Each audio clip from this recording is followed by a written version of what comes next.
This is James's breakfast today.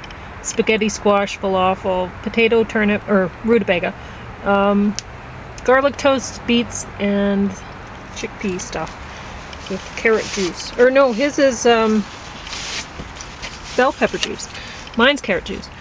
I already had bell pepper juice this morning and he hasn't had it yet. So mine's a little less exciting, the meal, but it'll be fine.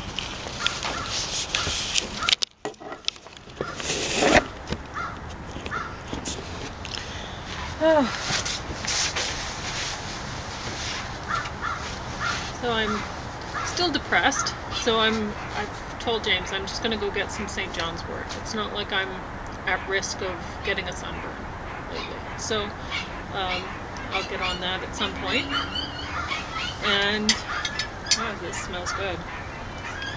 I didn't even put any sauce on it. I was thinking about putting it on, but I mean, I did have that meal with lots of fat yesterday, and I thought, well, I'd better just do it without. And I baked this in the oven, so it tastes nice. So rain's holding off, eh? Roasted it in the oven. Okay.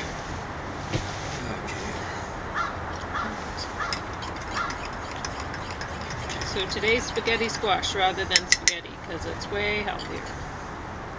Yeah, spaghetti last night, right? Is that what I'm seeing? Yeah, spaghetti. Spaghetti yesterday.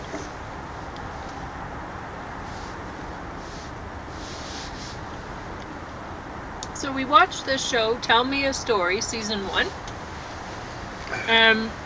It says on the cover, from the executive producer of The Vampire Diaries. And when I got that out, I thought, oh, this is going to be dreadful. Yeah, exactly right. And at first when I put it on, James was thinking the same thing. Melodrama is what I was thinking. It kind of is melodrama, but it's artistically done. There's a bit of ginger in mine. Fun times. James just drank some ginger, a shot of ginger. Earlier, not now. No, like 10 minutes ago. Something like that. And anyway. It seemed to last 10 minutes just I know. getting over the after effects. It's just about a minute or so. So there was still a little bit left in the juicer when I took my carrot. That's what happened, That's yeah. what happened. So anyway, Tell Me a Story Season 1. It was, I could tell right away that it was supposed to be fairy tale stuff. Yeah, but it took me James a long time to figure it out. It took me a long time. It took you a long time to say you're suspicious. Oh, and then you figured it out when I said it. Yeah, exactly right. Like I could see the 3 little pigs, but I didn't realize the other ones were stuff. But I don't watch TV very well. It's just, to me, I tend to watch it like wallpaper, and generally, I don't disappoint myself because it is wallpaper, right? Yeah. So you don't look for deeper stuff. Well, yeah, that's right. So it's set up for advertising. Well, and it's it is advertising itself. It's yeah.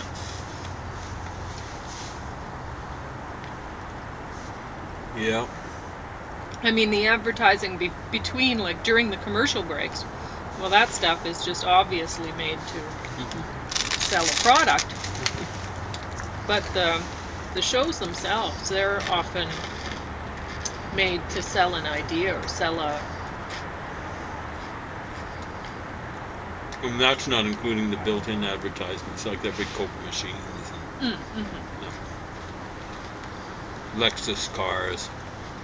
I don't even know what's the makes of the cars, but I'm sure some people are just going, yeah, that's a Lexus, that's a Hyundai. But anyway, so this show, there's some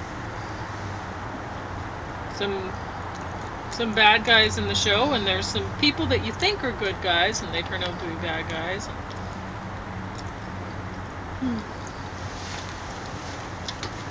But boy, I've watched a lot of TV shows that they've based it on fairy tale stuff, and they haven't really worked it out too well.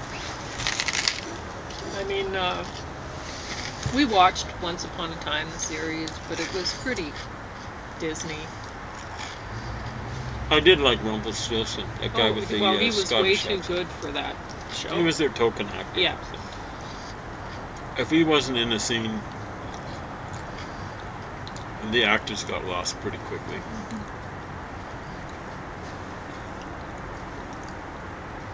But the story that they've written up for Tell Me a Story, it really got creative. Very interesting.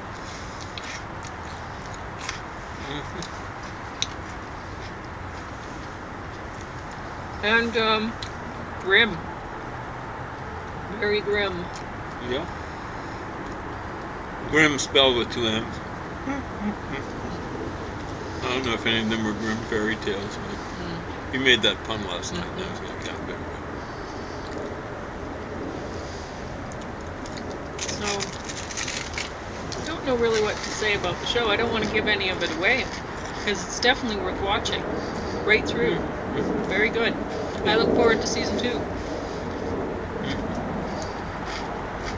I mean, the acting was even... There were a lot of young people in there, but they did a good job. And I didn't recognize the actors from anything else, but I was impressed with what they pulled off here. It worked.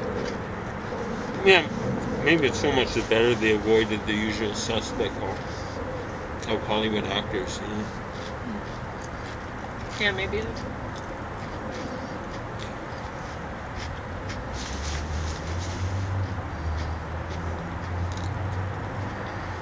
But, you know, the whole time, there's only one character in the story that I can say for sure that she's kind of a hero. That was the one I was identifying with. Totally. No. There's only one, and I don't have to say who it is, because he's feeling the same. I'll just check. I was constantly saying she should put her brother up for adoption. You just gave it away. Why did you do that? Well, it doesn't matter. It doesn't matter. But yeah, right from the get-go, that was the person I was cheering for.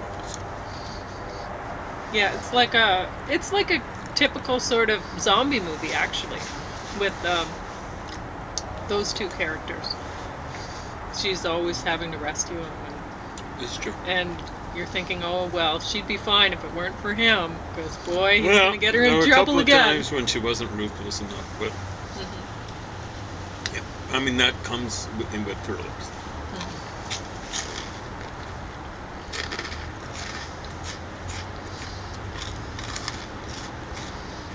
And honestly, the one part he did manage to come to the rescue a bit, for her, you were saying, boy, it's a lucky thing that he didn't get her instead of the other guy or whatever. You're just feeling that he's just not the person to be handling a weapon. Yeah. You know how I laugh about heroes surviving getting shot point blank and stuff like that, or getting shot at and miss? There are a lot of people who do recover from getting shot. You know, they're sleeping and they get shot a couple of times in the head. While they're sleeping? No, it could be because it's at nighttime. Oh. And also, I was reading about a guy called, I think they call him the Night Stalker. Maybe he called himself that, I'm not sure. A lot of his victims survived. Right? Really? So there was a serial killer, you're saying? Called Richard Ramirez or something, Michael Ramirez, something Ramirez. Well, I guess he wasn't a serial killer if they were living. Oh, a lot of them he did Serial kill. maimer. Oh, there were a lot of them he killed. Okay. He'd do several killings a night. He had a lot of killings on his record. That's a lot of energy he had. Yeah. His killing spree didn't really last as long. Well, he was an idiot, right? He left fingerprints at least twice. Wow. He used the same set of runners. So they're actually telling, well, the press was telling people he had something like ASIA type of runners. And that annoyed the cops because they were keeping that quiet. And then that's when this guy dumped him off the Golden Gate Bridge. Sometimes the press can be too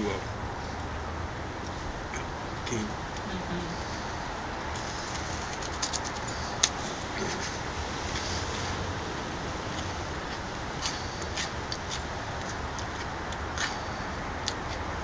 Well, the press are yellows. The what? The press are yellows. Oh, yeah. The police are reds. They're more sensible. Like, they're able to control themselves a lot better. The yellows have very little self-control. Some cops actually verge on being, they'd be reds that verge on to blue. Or whatever's up top there. Because there's that one guy who's a profiler who figured out they have a connection with the food industry. So Richard Dahmer was that way. One guy I can't remember worked I can't remember who. Anyway, there is that kind of pattern. And then, you know, there's the one guy who was, I think he was brought in from elsewhere to look at the killings of sex workers and stuff like that in the Lower Mainland.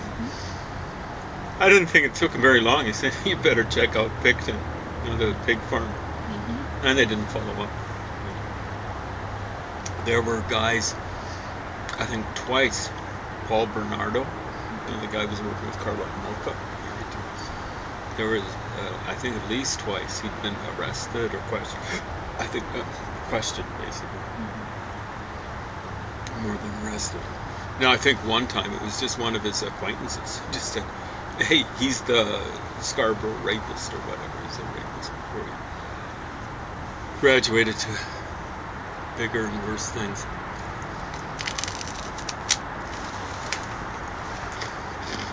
One of the most shocking things is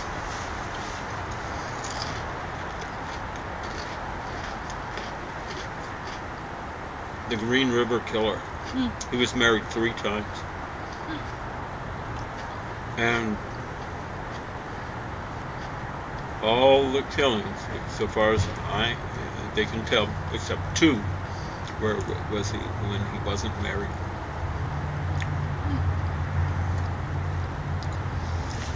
So I'm not sure if, in his case, it was entirely power driven. No, it probably was. Okay, I said I'm not sure. His wife, who kind of rescued a lot of women after '88, like his last killing, he had 2 after that. But for about 10 years, he, from what they can tell, he minded his business, right? So he killed in January 88, and then he got married, I think that spring of '88, something like that. So, you know, like, and he divorced or something like that. I presume the woman dumped him on his head in '81, and '82 is when he started his killings. So I can see that as being power, but the reversal or turning it off is a different kind of thing. Well, if he ended up with a passive woman, Well, I'm sure she must have been. Yeah, who was submitting for him, then that was controlling his aggression. It could be. Yeah. Could be. That would be a way of looking at it. But I don't. It's not as straightforward as maybe some ideologues would have us. I don't know. Would you have to say, well, there has to be that passivity? Well, yeah. There has to be, like, for people who are serious dominance, they need people to submit. It's not just a want. It's a. I mean, it's not their fault. They've been produced to be this way. They've been raised to be that way. So what do you do?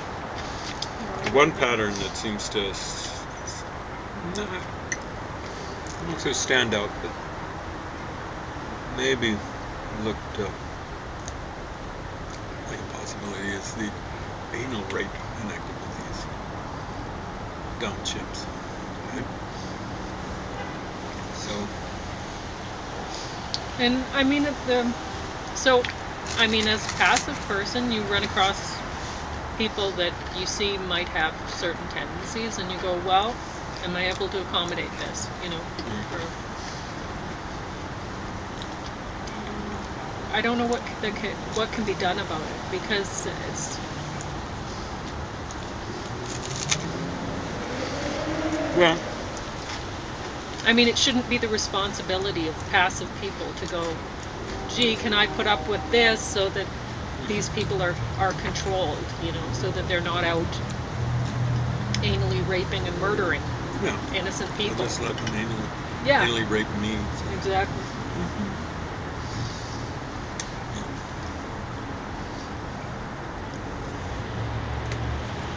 Well, that was just one guy.